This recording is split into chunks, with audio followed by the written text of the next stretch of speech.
हरि बोला हरि बोला हरि बोला योगिनश्चैव पश्यन्तात्मानवस्थितं चक्रो प्राकृतात्मानो नैव पश्यन्ति चेतसः यदादित्यं गतं तेजो जगद्भासयतेऽखिलं यच्छं रामसि यच्चाग्नो तत्तेजो विद्धिमामगो कामाविस्मज भूतानि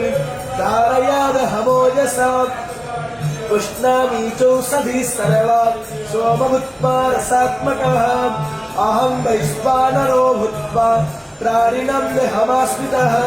प्राणपानः समायुक्ता पचमन्यं चतुर्विधं सर्वश्च चाहं हृदि सन्निविष्टो मतस्पतिज्ञानपपोहनं च वेदैश्च सर्वैरहमेव विद्यो वेदान्तकृतवेदविजेद चाहं द्वावैवो पुरुषो लोके क्षरश्चाक्षर एव च क्षरः सर्वाणि भूतानि तस्माक्षर उच्यते उत्तमा पुरुष।